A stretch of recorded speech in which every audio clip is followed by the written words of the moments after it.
السلام علیکم ورحمۃ اللہ وبرکاتہ۔ فہم القرآن کورس کلاس 171 میں آپ سب کو خوش آمدید ہے۔ اہلاً و سہلاً مرحبا۔ آج کا ہمارا لیسن ہے سورہ الشورى آیت 1 to 159۔ رسول اللہ صلی اللہ علیہ وسلم نے ارشاد فرمایا کہ قرآن مجید پڑھا کرو، یہ قیامت کے دن اپنے پڑھنے والے کے لیے سفارشی بن کر آئے گا۔ اللہ تبارک تعالیٰ سے دعا ہے کہ اللہ سبحانہ تعالیٰ ہم سب کا پڑھنا پڑھانا اور اس پر کوششیں جو ہم کر رہے ہیں اللہ تبارک تعالیٰ انہیں قبول فرمائے، اور اللہ تبارک تعالیٰ سے دعا ہے کہ اللہ سبحانہ تعالیٰ ہم سب کو بہت زیادہ اپنے ان احکامات پر عمل کرنے کی توفیق عطا فرمائے، ہم سب کے والدین کے آخرت میں درجات کی بہت زیادہ بلندی عطا فرمائے۔ رب ارحمہما کما ربیانی صغیرا، آمین یا رب العالمین۔ نحمدہ و نصلی علی رسولہ الکریم، اما بعد فاعوذ باللہ من الشیطان الرجیم، بسم اللہ الرحمن الرحیم۔ رب اشرح لی صدری ویسر لی امری واحلل عقدۃ من لسانی یفقہوا قولی، ربی زدنا علما، ربی یسر ولا تعسر وتمم بالخیر وبک نستعین، آمین یا رب العالمین۔ بسم اللہ الرحمن الرحیم۔ طاسیم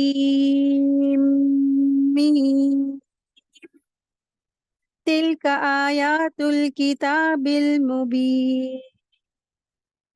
طاسیم، یہ آیتیں روشن کتاب کی ہیں۔ تو جو سورہ الشورى ہے، دراصل شورا عربک لفظ ہے، شورا شاعر کی جمع ہے، اور شاعر تو ہم سب کو معلوم ہی ہے کہ شاعر کسے کہتے ہیں۔ تو شورا جو لفظ ہے وہ پلورل ورڈ ہے۔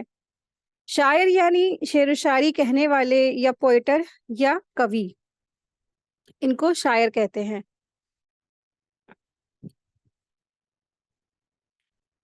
شعرا اپنے خیالات کے اظہار کا ایک بہتر اثر انگیز طریقہ ہے، لیکن زیادہ تر اس کا استعمال گمراہی پھیلانے اور غیر اخلاقی باتوں کے اظہار کے لیے کیا جاتا ہے۔ عربوں میں شعر گوئی کا خاص ذوق اور شوق تھا، اور اس لیے وہ رسول اللہ صلی اللہ علیہ وسلم کو شاعر قرار کرتے تھے، یعنی کہ آپ صلی اللہ علیہ وسلم کو کہتے تھے کہ یہ ایک شاعر ہے۔ چنانچہ اس سورہ میں اس شبہ کو دور کیا گیا ہے اور فرمایا گیا کہ محمد صلی اللہ علیہ وسلم کی پیروی کرنے والے تو نیک پاک باز اور اچھے لوگ ہیں، جبکہ شاعروں کی پیروی تو عام طور پر بھٹکے ہوئے لوگ کرتے ہیں۔ بس چونکہ اس سورہ میں شعراء کا ذکر آیا ہے، اس لیے اس سورہ کا نام شورا ہے، الشورى۔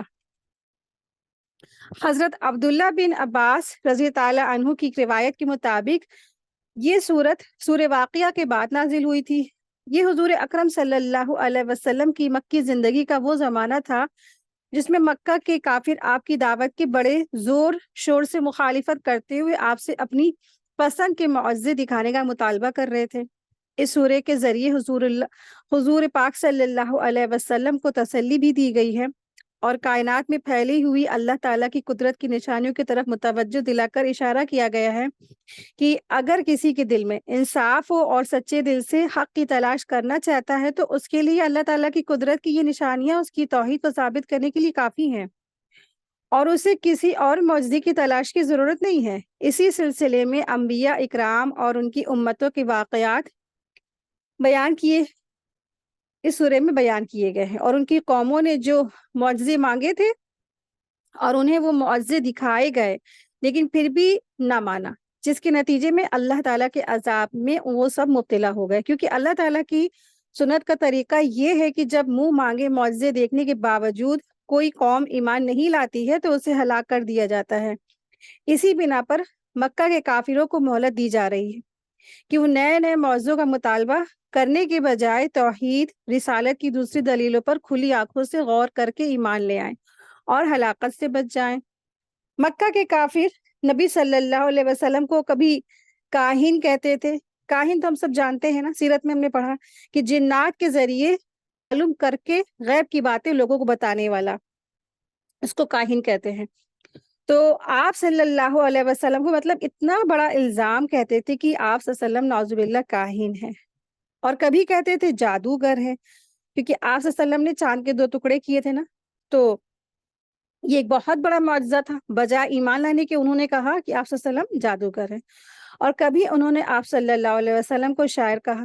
سورت کے آخری رکوع میں ان باتوں کی دلیل کے ساتھ تردید کی گئی ہے. تردید یعنی رد کیا گیا ہے، اور کاہنوں اور شاعروں کی خصوصیات بیان کر کے جتایا گیا ہے کہ ان میں سے کوئی بات نبی صلی اللہ علیہ وسلم میں نہیں پائی جاتی ہے. اسی سلسلے میں آیت نمبر 227 نے شاعروں کی خصوصیات بیان کی ہے. اسی وجہ سے اس سورہ کا نام بھی سورہ الشورى رکھا گیا ہے. تو آیت نمبر 1 to 4 تک کی دراصل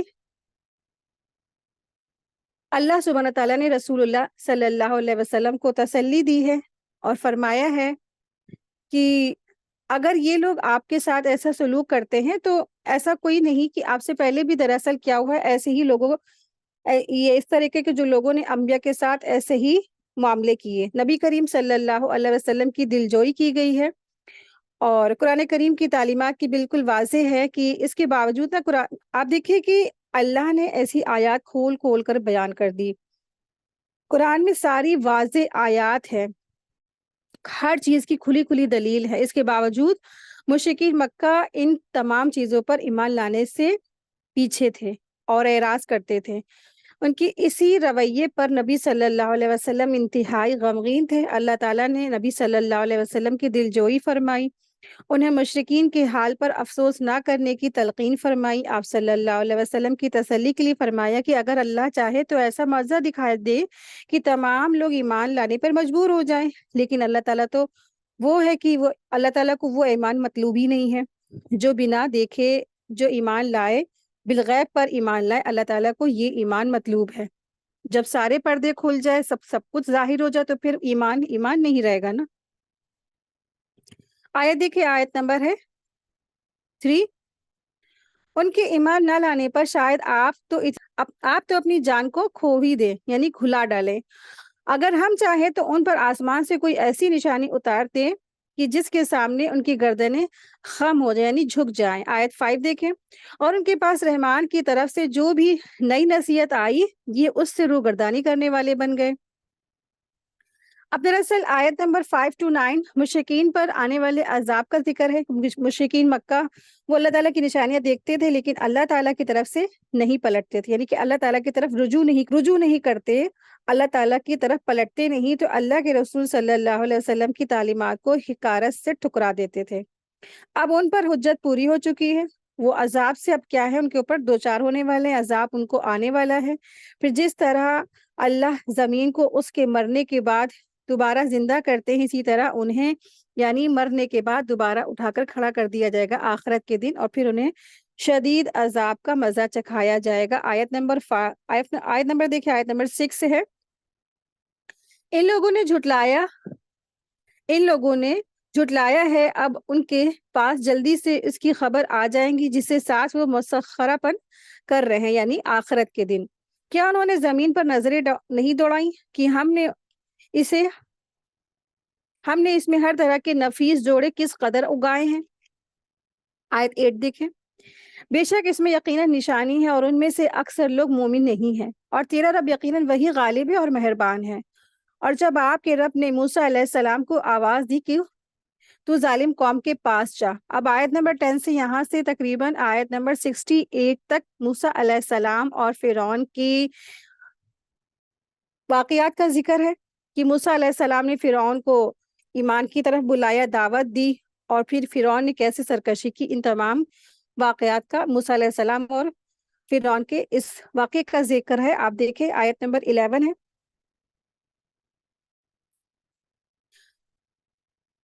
قوم فرعون کے پاس کیا وہ پرہیزگاری نہیں کرے گی. موسیٰ علیہ السلام نے کہا، اے میرے پروردگار، مجھے تو خوف ہے کہ کہیں وہ مجھے جھٹلا نہ دیں، اور میرا سینہ تنگ ہو رہا، میری زبان چل نہیں رہی. تو پس تو ہارون کی طرف بھی وہی بھیج دے، اور ان کا مجھ پر ایک قصور کا دعویٰ بھی ہے. مجھے ڈر ہے کہ کہیں وہ مجھے مار نہ ڈالے. یعنی کہ موسیٰ علیہ السلام یہاں پہ ڈر ان کو محسوس ہو رہا تھا، اور دراصل یہ اشارہ اس قتل کی طرف ہے جو حضرت موسیٰ علیہ السلام سے غیر ارادی طور پر ہو گیا تھا. اور مقتول